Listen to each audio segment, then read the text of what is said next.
Sinceramente, sei que vou receber muitas críticas ao longo da minha vida, e não as ignoro por completo. Uma pendrive chegou esta manhã ao Palácio de Kensington, deixada num envelope simples na secretária particular de William, sem remetente. Os ficheiros no interior revelaram uma estratégia meticulosamente documentada que Meghan tem vindo a executar há 18 meses. Uma estratégia que visa especificamente os filhos de William.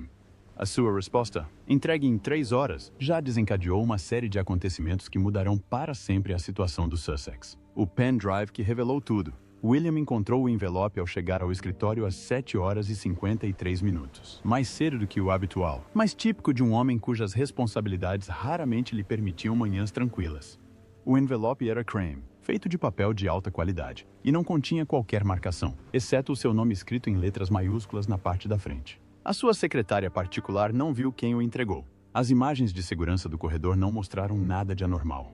Alguém com acesso ao interior do palácio deixara-o deliberadamente posicionado onde William não pudesse cometer erros. Abriu-o com cuidado. Os instintos de alguém que passou a vida em ambientes com um forte sentido de segurança, tornando-o cauteloso com itens inesperados. No seu interior estava uma única pendrive preta sem identificação e um bilhete manuscrito em papel creme da mesma cor. O bilhete continha apenas uma frase: "É preciso saber o que ela está a planear para os seus filhos." Sem assinatura, sem explicação. Apenas esta frase arrepiante. A primeira chamada de William foi para a segurança do palácio. O pendrive teria de ser verificado em busca de malware e quaisquer ameaças digitais antes de ser aberto em qualquer sistema do palácio. A verificação de segurança demorou 40 minutos e não encontrou vírus, códigos maliciosos ou qualquer coisa que pudesse comprometer os sistemas do palácio. Apenas uma coleção de ficheiros meticulosamente organizados em pastas com datas e títulos. A pasta tinha o título George Media Strategy 18+, e continha dezenas de documentos. Um desses e-mails, datado de há 7 meses, era particularmente explícito. Meghan escrevia a um editor sênior de uma importante publicação americana, dizendo que, quando George tivesse idade suficiente para ter a sua própria voz, precisaria de pessoas em quem pudesse confiar para contar a sua história sem filtros da imprensa. Construir esta relação agora, mesmo à distância, garante que ele sabe que sou uma opção quando estiver pronto para falar a sua verdade. William leu esta troca de mensagens 3 vezes, e cada leitura tornava as implicações mais transparentes e perturbadoras. Meghan não planeava apenas dar entrevistas sobre a família real. Ela estava ativamente a arquitetar estratégias para cultivar relações diretas com os filhos dele, posicionando-se como uma confidente alternativa que lhes poderia fornecer plataformas mediáticas quando tivessem idade suficiente para se rebelar contra as restrições do palácio.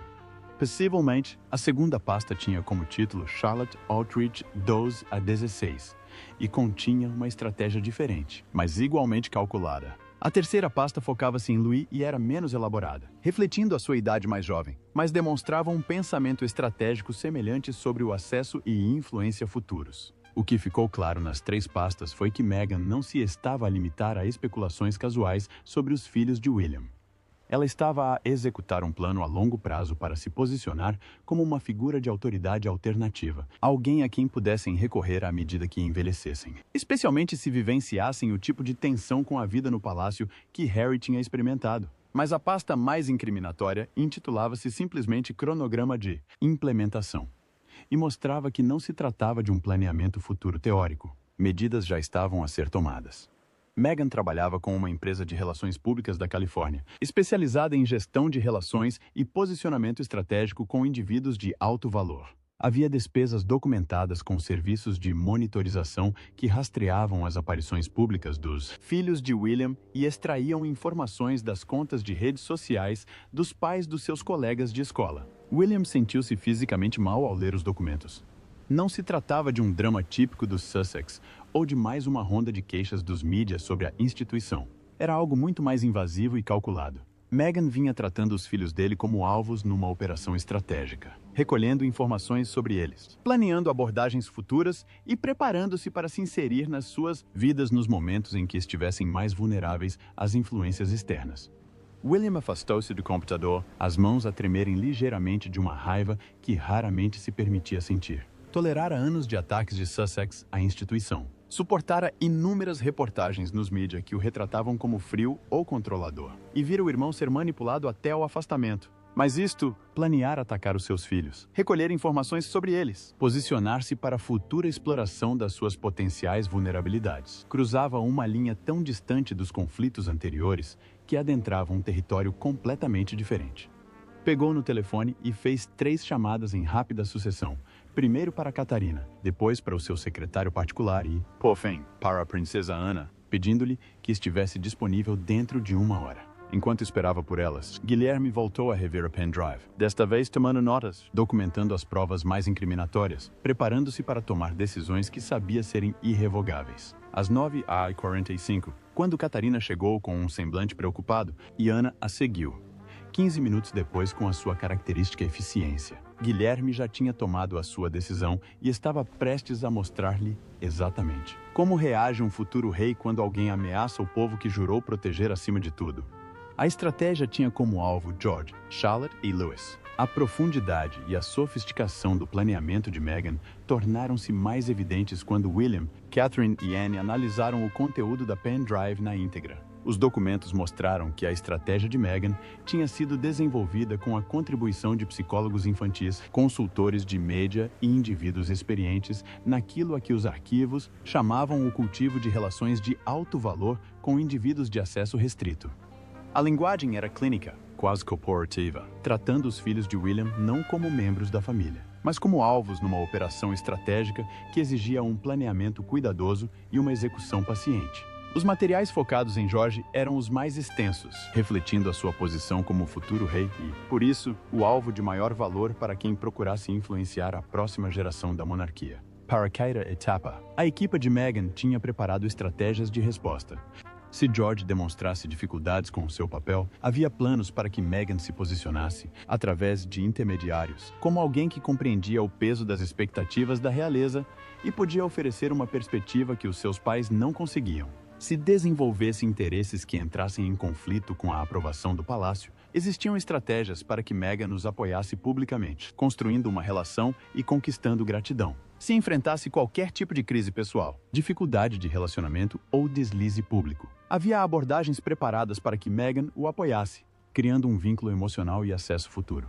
Os materiais referentes a Charlotte refletiam uma abordagem diferente, mas igualmente calculada. O perfil psicológico baseado nos traços de personalidade observados em Charlotte e nas suas aparições públicas sugeria que ela seria mais orientada para a família do que George, menos propensa a rebelar-se abertamente, mas potencialmente vulnerável a sentir-se ofuscada pelo estatuto do irmão mais velho. A estratégia de Meghan centrou-se em construir uma relação mais forte com Charlotte, em torno da ideia de ser a reserva e compreender os desafios únicos de ser importante, mas não central. Diversos documentos discutiam como Meghan se poderia posicionar como uma figura mentora para Charlotte, alguém que tivesse experienciado dinâmicas semelhantes na sua própria família e pudesse oferecer orientação.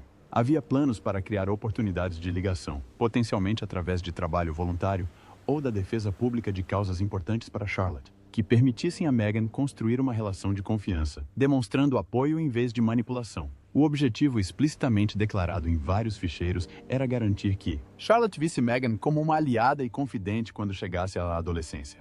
Os materiais sobre Louis eram menos elaborados, reconhecendo que era ainda demasiado jovem para um planeamento estratégico detalhado, mas mostravam a mesma abordagem fundamental. Havia também uma observação sugerindo que Louis, por ser o mais novo e o mais distante da pressão direta pela sucessão, poderia ser o ponto de acesso mais fácil caso as abordagens a George e Charlotte encontrassem resistência. Mas o que tornava tudo isto verdadeiramente sinistro era a infraestrutura de vigilância que Meghan aparentemente tinha estabelecido para recolher as informações que alimentavam estas estratégias. O pendrive continha provas de uma rede de informadores pagos que forneciam atualizações regulares sobre as crianças de Wales. Alguns eram ex-funcionários do palácio que tinham deixado o serviço, mas mantinham contato com os atuais funcionários. Outros eram pais da escola Lambrook que tinham cultivado amizades com outras famílias e passavam informações obtidas em conversas informais. Uma pessoa, identificada nos arquivos apenas como Fonte 7, recebeu quase 40 mil libras ao longo de 18 meses para fornecer relatórios mensais detalhados sobre as atividades e comportamentos dos filhos de Giles, bem como quaisquer comentários feitos por William ou Catherine sobre desafios parentais ou dinâmicas familiares. A monitorização estendeu-se também às redes sociais e, embora George, Charlotte e Louis não tivessem contas pessoais nas redes sociais, os seus colegas de escola e os filhos de amigos da família tinham. A equipa de Meghan monitorizava sistematicamente estas contas, utilizando ferramentas sofisticadas para identificar publicações que mencionavam ou retratavam as crianças de Gales e extraindo informações sobre as suas atividades, amizades e interesses que não eram visíveis nas comunicações do palácio. Havia também ficheiros que mostravam que Meghan tinha estado a monitorizar as decisões de William e Catherine sobre a educação dos filhos, procurando padrões ou abordagens que pudessem gerar tensões futuras com as crianças. As decisões sobre a educação, sobre o grau de independência a conceder, sobre a exposição aos mídia, tudo estava a ser documentado e analisado em busca de possíveis pontos de pressão. Um memorando sugeria que, se William e Catherine mantivessem um controle apertado sobre a presença pública dos filhos durante a adolescência, isso criaria exatamente o tipo de ressentimento que Meghan poderia explorar, oferecendo caminhos alternativos para a expressão pública. O que Catherine achou mais perturbador foi uma pasta contendo perfis psicológicos de cada criança, escritos por alguém que afirmava ter experiência no desenvolvimento infantil e na dinâmica familiar.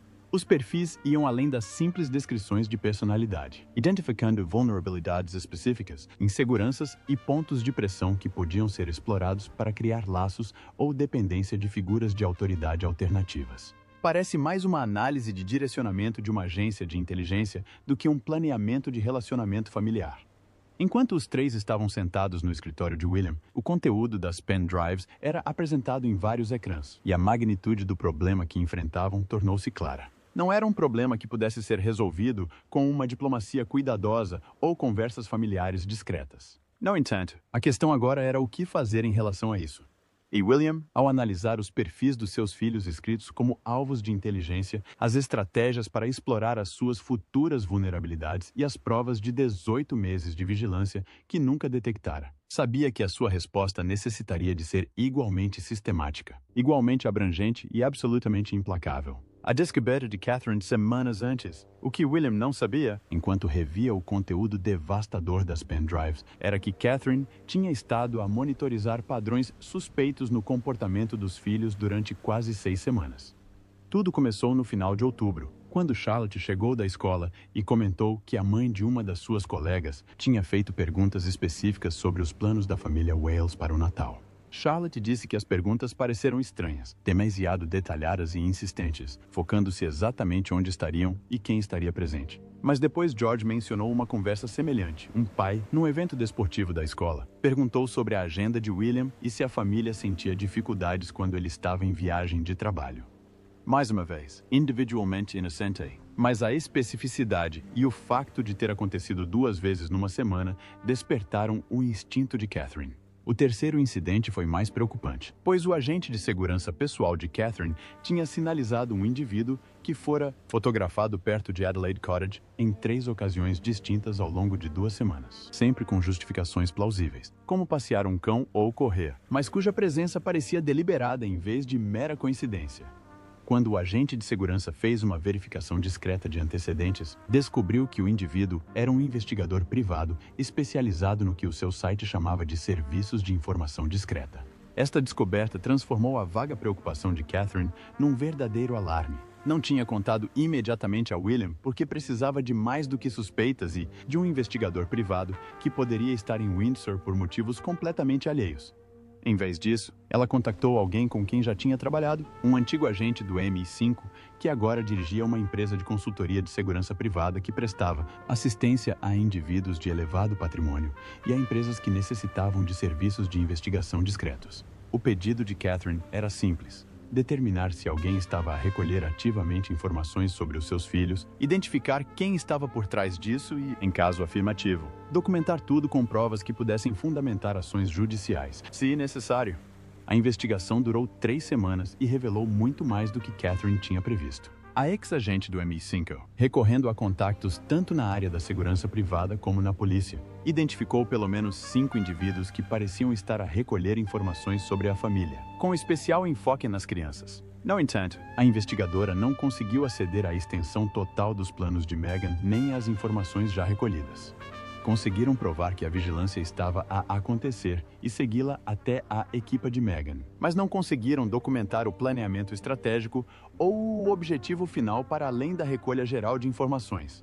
As provas eram suficientemente fortes para confirmar os piores receios de Catherine, mas não suficientemente abrangentes para que ela compreendesse completamente o que estava a enfrentar. O que Catherine ainda não partilhara com William, algo que ainda estava a processar, era uma conversa que tivera com o seu investigador 2 dias antes. O investigador descobriu comunicações que sugeriam que a equipa de Meghan estava a tentar recrutar alguém que trabalhava na casa dos Wales, oferecendo um pagamento substancial em troca de acesso contínuo e informação. Ainda mais preocupante, o investigador encontrou evidências de que algumas das informações recolhidas pela equipa de Meghan não se limitavam a atividades públicas ou observações casuais. Os detalhes sobre a rotina privada das crianças, os desafios comportamentais, as suas relações entre si e assuntos que deveriam ser do conhecimento apenas da família imediata e dos empregados domésticos mais próximos tinham, de alguma forma, chegado aos relatórios enviados para a Califórnia. Catherine também descobriu que ela própria estava a ser monitorizada. Embora secundários em relação ao foco nas crianças, os relatórios acompanhavam as suas decisões enquanto mãe, a sua rotina diária e as suas conversas privadas em eventos escolares ou ações de beneficência. Tudo algo que ela dizia que pudesse fornecer informações sobre a dinâmica familiar ou pontos de vulnerabilidade era documentado e analisado. A decisão de encomendar a investigação sem contar a William tornou-se difícil. O seu casamento baseava-se na transparência e na parceria, e guardar segredos sobre algo tão significativo parecia uma traição a essa base. Mas Catherine justificou a situação dizendo que o estava a proteger da preocupação até saber se as suas apreensões eram válidas. Ao vê-lo processar o conteúdo da pendrive, percebendo a raiva e a traição na sua expressão, Catherine sentiu o peso de ter percebido que algo estava errado semanas antes dele. Ela poderia ter lhe contado antes, poderia ter partilhado as suas preocupações mesmo sem provas concretas. Quando William finalmente lhe perguntou diretamente se ela sabia alguma coisa sobre o assunto antes daquele dia, Catherine decidiu contar-lhe tudo. Contar-lhe tudo. A primeira reação de William foi complexa, pois parte dele estava irritada por Catherine lhe ter escondido isso, mesmo que por pouco tempo, mas também compreendia o motivo e reconhecia que ela estava a tentar protegê-lo, enquanto construía um caso suficientemente sólido para justificar qualquer ação. No entanto, a revelação de que Catherine andava a investigar isto há semanas também significava que não havia tempo a perder. A sala de guerra de William, com a duração de 3 horas. A próxima reunião de emergência foi convocada às 10h30, numa sala de conferências no Palácio de Kensington, regularmente revistada em busca de dispositivos de vigilância e concebida para discussões que exigem absoluta confidencialidade. William sentou-se à cabeceira da secretária, com os documentos mais comprometedores da pendrive projetados em telas em redor da sala. Catherine sentou-se à direita e à esquerda dele. Estiveram também presentes o secretário particular de William, o chefe de segurança do palácio, o principal consultor jurídico da família real e 2 representantes do gabinete de ligação de informações da Casa Real, que mantinham relações com o MI5 e outros serviços de segurança. William iniciou a reunião com uma franqueza que não deixava espaço para a linguagem diplomática. Meghan Markle está a conduzir uma operação de inteligência há 18 meses, tendo os meus filhos como alvo. Preciso que todos nesta sala entendam que não estamos perante um drama familiar ou uma estratégia midiática. A sua missão nas próximas 3 horas é ajudar-me a terminar isto completamente e garantir que nunca recomeça. O chefe de segurança, um antigo oficial militar que tinha gerido a proteção de membros da realeza durante mais de uma década, analisou as provas com distanciamento profissional. O consultor jurídico levantou a questão imediata que todos estavam a pensar. Quais são os fundamentos legais para a ação? A recolha de informação sobre figuras públicas, incluindo crianças, situa-se numa área cinzenta. Precisamos de identificar violações específicas que justifiquem a intervenção, principalmente se estivermos a considerar medidas na Califórnia, onde Meghan reside e onde se aplica a lei americana. William já o tinha previsto, por isso começou a agir. A pendrive mostra indícios de tentativa de recrutamento de empregados domésticos, o que poderá constituir tentativa de suborno ou corrupção. O documento mostra pagamentos a particulares por informações obtidas através de deturpação dos factos, potencialmente fraude. Mostra vigilância por parte de investigadores privados a atuar em Windsor sem a devida autorização. E, mais importante, mostra um planeamento estratégico para contactar diretamente os meus filhos quando atingem determinadas idades, o que poderia ser interpretado como preparação para exploração infantil ou interferência nos direitos parentais. Quero que todas as teorias jurídicas possíveis sejam identificadas e utilizadas como arma. A princesa Ana interrompeu com a sua perspicácia característica. As questões jurídicas importam, mas a questão estratégica importa ainda mais. Qual é o objetivo aqui? É puramente defensivo? Impedir a operação de Meghan e evitar futuros ataques? Ou é mais abrangente? Usar estas provas para neutralizar permanentemente a ameaça dos Sussex? William ponderou por um momento antes de responder. O objetivo imediato é proteger os meus filhos e impedir a vigilância ativa. O objetivo mais abrangente é garantir que a Meghan compreende que atacar a minha família tem consequências. Ela não tem condições para sobreviver financeiramente, legalmente ou em termos de reputação. Quero que ela tenha medo de voltar a pensar nos meus filhos e quero que o Harry seja obrigado a escolher entre os planos da mulher e qualquer relação que ainda lhe reste com esta família. Catherine levantou uma preocupação prática. E quanto às crianças? Precisam de saber que algo está a acontecer sem ficarem assustadas ou se sentirem em perigo. O secretário particular abordou as dimensões administrativas e constitucionais. Sua Majestade precisará de ser informada antes que qualquer medida seja tomada. O primeiro-ministro também, no caso de procurarmos a cooperação das forças policiais ou dos serviços de informação, e precisamos de considerar como isso impacta a situação mais ampla dos Sussex, particularmente quaisquer discussões em curso sobre o Estatuto de Harry ou uma possível reconciliação. A resposta de William foi imediata e firme. O meu pai será informado esta tarde. O primeiro-ministro, esta noite, quanto à reconciliação com Harry, disse que essa porta se fechou definitivamente. Não vou manter relações familiares com alguém casado com uma mulher que trata os meus filhos como alvos de inteligência. As 2 horas seguintes foram dedicadas ao desenvolvimento de um plano de ação abrangente com várias frentes de trabalho paralelas em curso em simultâneo. A equipa jurídica prepararia vários documentos, cartas de cessação e desistência para Meghan e a sua empresa de relações públicas na Califórnia, exigindo o término imediato de todas as atividades de recolha de informações, ordens de restrição, impedindo o contato com os filhos de William por qualquer meio e uma ação civil que pedisse indemnização por invasão de privacidade, tentativa de corrupção de empregados domésticos e danos morais. A equipa de segurança lançaria uma operação abrangente de contra-espionagem.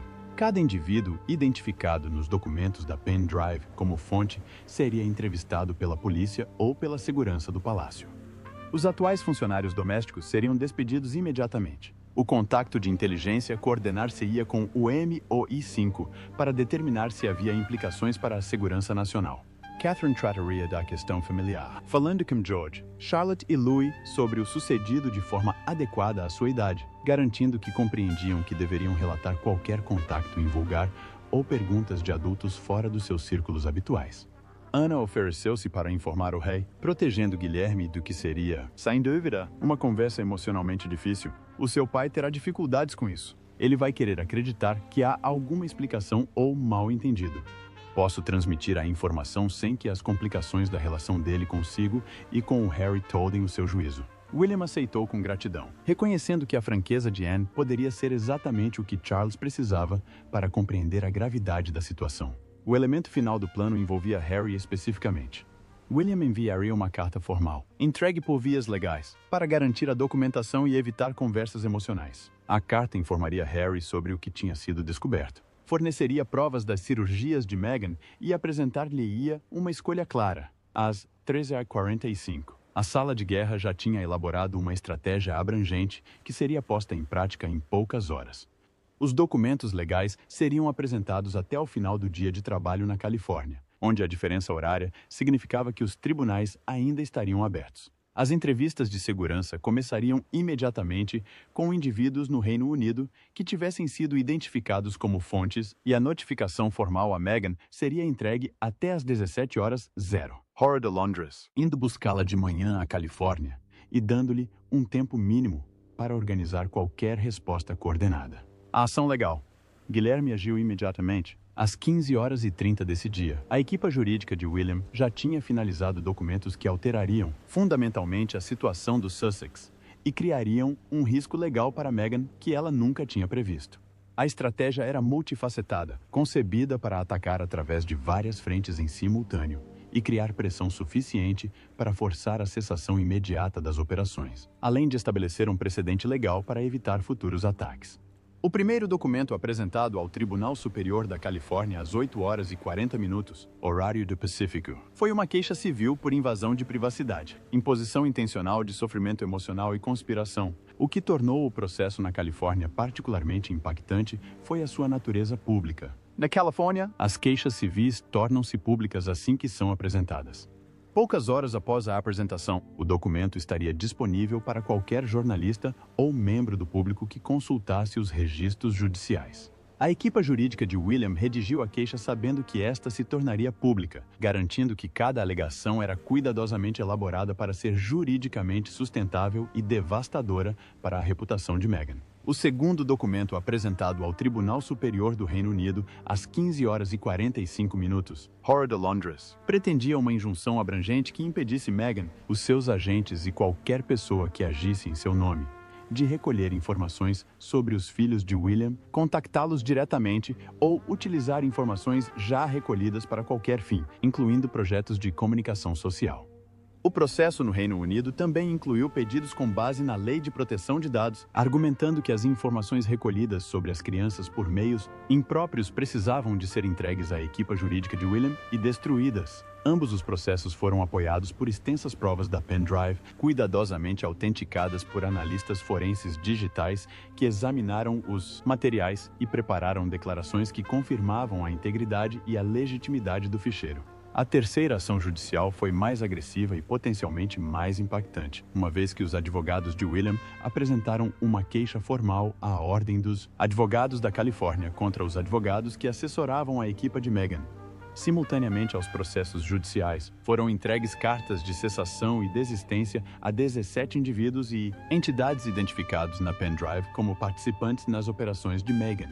As cartas, enviadas por correio expresso e e-mail para garantir a recepção imediata, exigiam a cessação imediata de todas as atividades de recolha de informações, a destruição de todas as informações já recolhidas e a confirmação por escrito do cumprimento do requisito no prazo de 72 horas. As cartas advertiam ainda que o incumprimento resultaria numa ação judicial individual contra cada destinatário pelo seu papel na conspiração. A empresa de relações públicas da Califórnia recebeu especial atenção. Além de ser citada na ação civil, a empresa recebeu uma notificação extrajudicial de 30 páginas, detalhando todos os aspectos do trabalho que realizaram para Meghan e que a equipa de William tinha documentado. A resposta da empresa, enviada em menos de 2 horas, demonstrou a eficácia da estratégia jurídica. O seu advogado contactou a equipa jurídica de William e solicitou uma teleconferência de emergência. Nessa chamada, os representantes da empresa explicaram que tinham prestado serviços gerais de relações públicas a Meghan. Ainda assim, alegaram desconhecer o encaminhamento específico para os filhos de William e, certamente, não tinham autorizado a vigilância ou a recolha de informações que pudessem ser ilegais. A equipe de William, que também estava preparada para esta resposta, ofereceu um acordo cuidadosamente estruturado. O gabinete forneceria documentação completa do trabalho realizado para Meghan, incluindo as comunicações que demonstrassem o que ela solicitou e o que foi entregue. Rescindiriam o contrato imediatamente e devolveriam quaisquer pagamentos adiantados. Este acordo proporcionou à equipa de William algo crucial: uma testemunha com vasta documentação que estaria motivada para fornecer provas contra Meghan para se proteger. À medida que a noite caía em Londres e a manhã avançava na Califórnia, a máquina jurídica que William tinha acionado já estava a produzir resultados. Os documentos judiciais estavam a ser processados. As cartas de cessação e desistência estavam a ser recebidas e lidas por destinatários cada vez mais em pânico. Estavam a ser abertas investigações criminais. Algures em Montecito. Meghan estava prestes a descobrir um novo lado da monarquia britânica: a posição de Harry no fogo cruzado. A carta formal da justiça para o príncipe Harry chegou às 11h20, hora da Califórnia, entregue por um oficial de justiça na propriedade em Montecito, onde ele e Meghan estavam a viver desde que deixaram os deveres reais. Harry assinou a recepção do envelope, esperando talvez mais uma ronda de documentos legais relacionados com assuntos em curso. O que encontrou no seu interior foi um documento que o obrigaria a tomar a decisão mais importante da sua vida. A carta, escrita na linguagem jurídica formal que criou o registro oficial, detalhava clinicamente o que a equipa de William tinha descoberto, as provas da pen drive, os 18 meses de vigilância sistemática e os documentos de planeamento estratégico mostravam como Meghan pretendia atingir George, Charlotte e Louis. A infraestrutura foi criada para a recolha de informação a longo prazo e eventual exploração. E, por fim, as ações judiciais que William tinha iniciado poucas horas antes em várias jurisdições. Segundo uma pessoa próxima de Harry, com quem falou mais tarde nesse dia, a sua reação inicial foi de incredulidade. Como poderia uma operação de 18 meses, que custou centenas de milhares de libras, ter ocorrido sem que ele visse qualquer indício? Mas, à medida que ia lendo os documentos anexos, excertos da pen drive que mostravam as próprias comunicações e documentos de planeamento de Meghan, a incredulidade deu lugar a outra coisa. Reconhecimento. Harry tinha observado Meghan cultivar estrategicamente relações com os mídia que poderiam ser utilizadas para obter cobertura favorável. O que ele aparentemente nunca considerou foi que esta mesma orientação estratégica seria aplicada aos filhos de William, aos seus próprios sobrinhos e sobrinhas. A carta dos advogados de William dava a Harry 72 horas para responder de 3 formas. Opção 1. Fornecer uma declaração escrita reconhecendo que a conduta de Meghan era inaceitável, confirmando que não tinha conhecimento das suas cirurgias e concordando em cooperar plenamente com as investigações e os processos legais. Opção 2. Fornecer provas de que sabia das cirurgias de Meghan e tentou impedi-las ou denunciá-las às autoridades competentes. Esta opção exigiria que Harry testemunhasse contra a sua mulher, fornecendo um testemunho e documentação que comprovasse que tentou impedir o que ela estava a fazer. Na prática, isso era impossível, a não ser que Harry tivesse documentos cuja existência ninguém acreditava. A terceira opção seria não responder ou apresentar uma resposta defendendo a conduta de Meghan. Esta opção seria interpretada como um reconhecimento de que Harry participou ou tolerou a perseguição aos filhos de William e resultaria na ruptura permanente de todo o contacto familiar, em ações judiciais para recuperar quaisquer benefícios que Harry tenha recebido da família real e numa possível investigação criminal caso surgissem provas do seu envolvimento direto. A carta deixava claro que William não estava interessado em conversas, mediação ou diálogo familiar, pois tratava-se de um ultimato legal com opções e prazos definidos. A resposta de Harry seria documentada, poderia ser utilizada em processos judiciais e determinaria permanentemente a sua relação com a sua família de origem.